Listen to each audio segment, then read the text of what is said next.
Hi, my name is Ricky Spencer, and part of our series for the Sociology of Media Voices, Media Bites, we have the absolute pleasure today of talking with Dr. Shoaib. And Dr. Shoaib has more than 16 years experience in teaching and research within the field of sociology in both public and private sectors. He is currently working as an assistant professor at the Department of Sociology, University of Gujrat. Is that how I pronounce it correctly? Yeah, Yeah, correctly. correct. Yeah, Thank you. yeah, correct. He worked as a visiting research scholar and adjunct faculty member at the University of Queensland, Australia, for the spring of 2020, and also at Arizona State University. He was also based at the USA fall 2003. He has also visited a number of countries, Australia being one, China, United States, and Nepal. And as an education academic and expert, we are excited to hear about his research. So welcome, Dr. Shoaib. Thank you.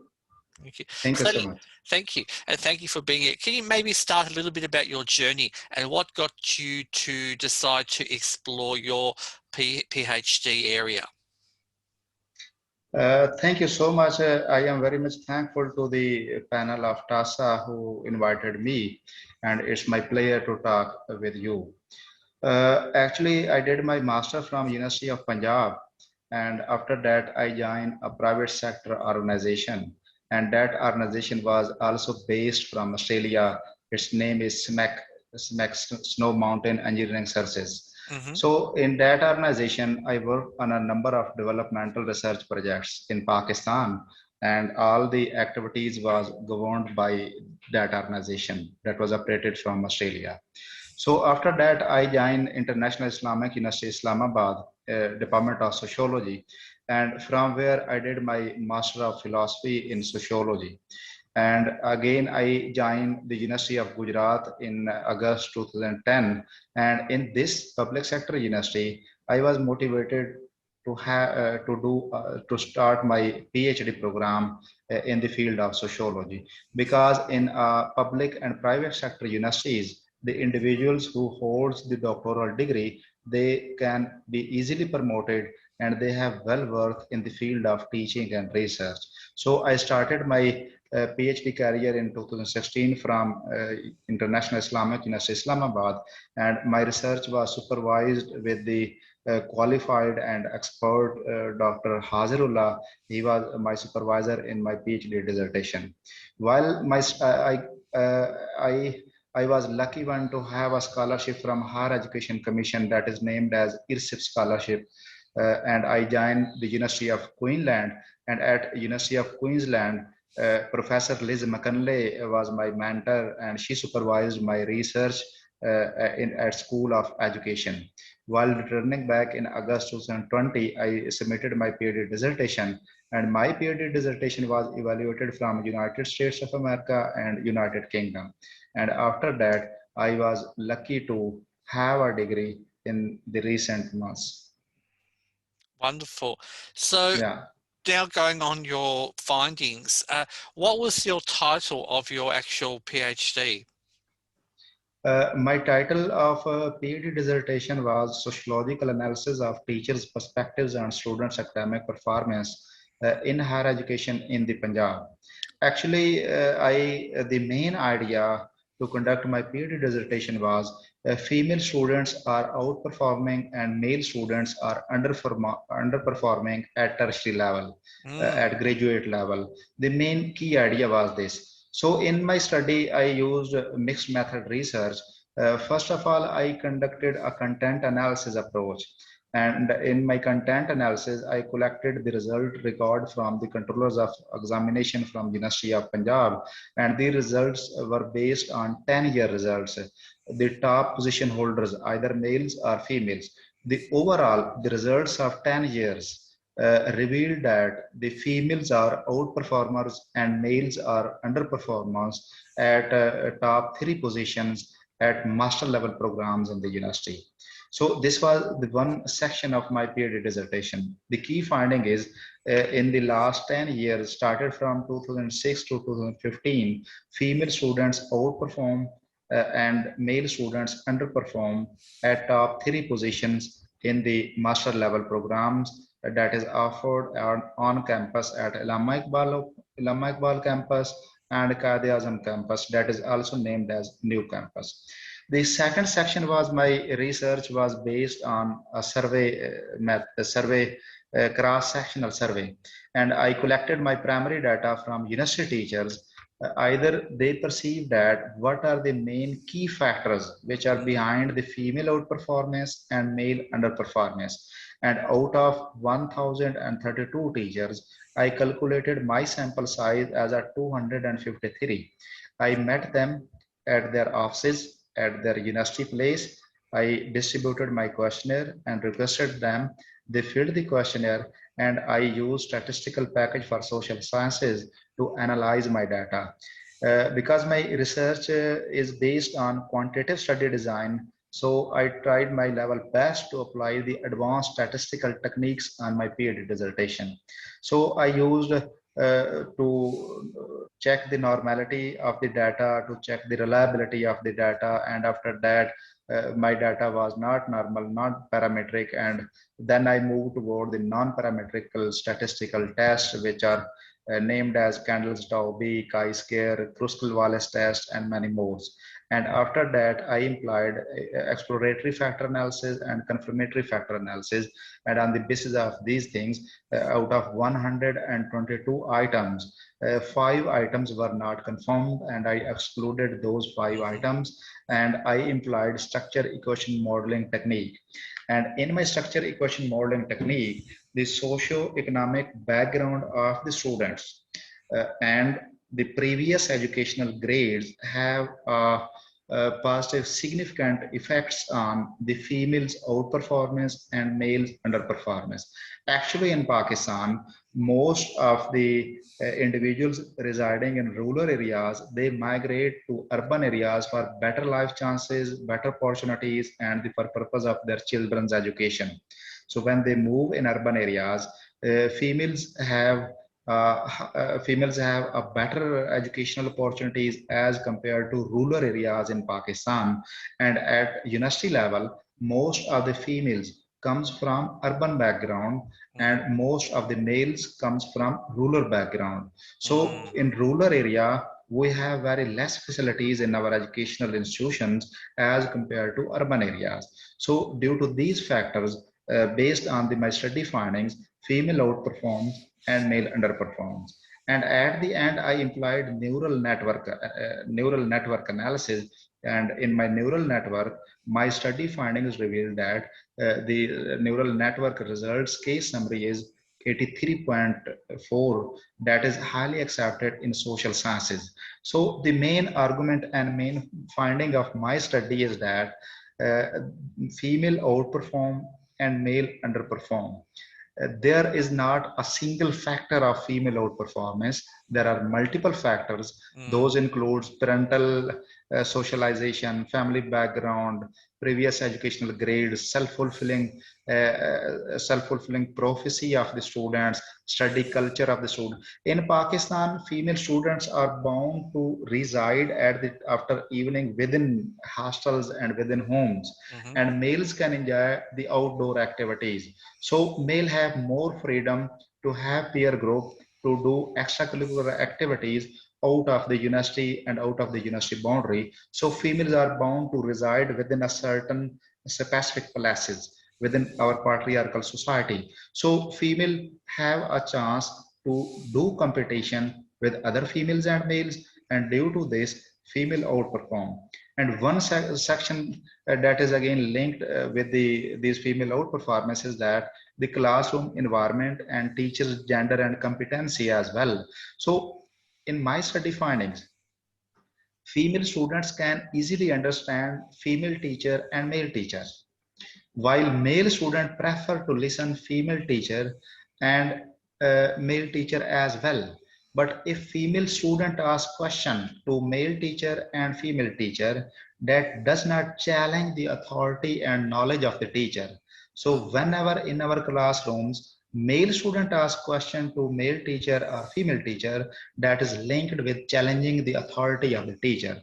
So there are a number of factors including classroom environment, classroom discussion, question answer session, which are also contributing towards female outperformance and male underperformance in Pakistan. So in my review of literature, I used different studies from all over the world. From my review of literature chapter is based on three different sections. First one is linked with the female outperformance and male underperformance in developed world, like in United States, United Kingdom, Australia, New Zealand, Japan, France, and Germany. There are several studies are conducted, and the results showed that females are outperformance and males are underperformance. Like in United States, there were females are outperforming and males are getting different type of behavior and attitude and copying like females. So in American society, they started basketball, baseball, or these type of games for males at college level to develop the masculine identity and masculine behavior among their students. So these are the new things, and in last 3 decades, this phenomena has been achieved attention from several research scholars, policymakers. Second section was related to the developing countries, and in developing countries, including India, China, Mongolia, Ethiopia, African region, Brazil, and many more countries. There is a, while again this third section was linked by review of literature with Muslim countries in Pakistan, Bangladesh, Saudi Arabia, Gulf states, Indonesia, and Malaysia. During my review of literature, I found very interesting things.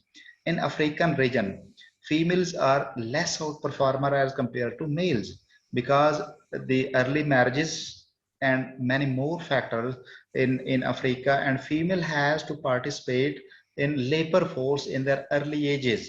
So they may not perform at higher education level. So the second section was my review of literature was based on theoretical, and I included a psychological explanation of the phenomena, sociological explanation of the phenomena, and then gender related to the gender linked theories with my area. And at the end, I provided biological determinism with reference to my study area. In previous years, mostly in all over the world, people think that female are not dominant because their brain is very small. The size of brain is small as compared to males. So the theories of David Clark and his writings I used in my study, this notion is totally rejected. Female outperformance and male underperformance is not linked with biological determinism of males and females, but it linked with their psychological and other factors, which are a classroom environment, their familial background, and their personal choices and options. So my PhD dissertation was successfully defended, and I received my doctoral degree from International Islamic University, Islamabad. Sir, during my stay at University of Queensland, I really enjoyed Australia as very beautiful city. I compare number of facilities while staying there with my country. They have rich facilities, rich vegetation, rich structure, and they have rich institutional structure as well. So I met a number of people there, and especially I participated at the time of protest that was occurred. The that was occurred in, I think, Feb or March. The death of David. Those were organized by the indigenous people, and I actively participated in that protest. I make some pictures and also share on my Instagram and my all other websites. So I try to write for them, and I hope it will also be published soon. So from my PhD dissertation, I published 3 research articles, and these research articles are published in a well-renowned international journals. Those have impact factors. That's wonderful. So it really has shaped your, I guess, your sense of purpose now and justice for looking at education and Yeah. how it can shape people. As a result of what you have done, what do you see as your next stage in your career? Will you explore more aspects of gender differentiation in educational outcomes, or are you going to look at a specific area, get within education studies within Pakistan? Yeah, actually, I am preferring to work on the same area on gender and higher education in Pakistan, and I hope I shall be succeeded to get a postdoctorate research scholarship to work and publish my research work as well in future. And I hope I shall prefer Australia, United States, or United Kingdom Mm. to stay there for a period of 1 year and get research training as well. So I am also still working on my research area, gender and higher education, and my research articles are submitted in international peer-reviewed journals. Oh, that's wonderful. Now, can I ask you, I guess, a parting kind of comment or closing comment? Where do you see the future of 21st century work and education? What future does learning in educational spaces hold for Pakistani research scholars? In Pakistan, actually, we are facing a number of difficulties as well. Like in 21st century, we are facing COVID-19, and Mm, COVID-19 affected all over the world. Lockdown was implemented, and World Health Organization provided different type of personal protective equipments and different kind of strategies to avoid the risk of COVID-19, which is transmitted from person to person. So in Pakistan, our educational system is was suspended for a temporarily time period during the initial time period of COVID-19, and after that, all the academic activities were shifted in online mode.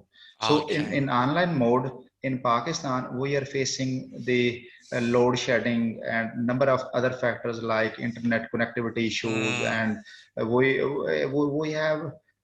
have number of individuals who have highly skill in the field of internet and use of ICT, but in some areas, in mostly remote areas, mostly people do not know how to use the internet and connect with the students, and in number of cases student as well, they do not know how to be use information technology for the purpose of their education. So in Pakistan, we hope, and I also hope, we are making a progress, and in future I hope we will become very good in the field of education. And in Pakistan, our educational institutions are working day and night, and our higher education commission is best institution, which is the governing body after UGC, University Grant Commission in Pakistan. And you also listen the name of Dr. Ataur Rahman, who work a lot to develop higher education commission in Pakistan. So the Higher Education Commission Pakistan is a governing body, and mm. it is working at their best level to provide the education at all levels within the capacity of funding and available resources as well. Oh, that's wonderful. And I'm looking forward to hearing more about your work in the future. And I'm hoping we can have you back soon to talk more about your other work as well that you've mentioned today. Well, thank you for taking the time to speak to us today. Dr. Shoaib, he's the Assistant Professor at the Department of Sociology, University of Gujrat. Thank you so much for your time today. Thank you so much. Thank you so much. Have a good day.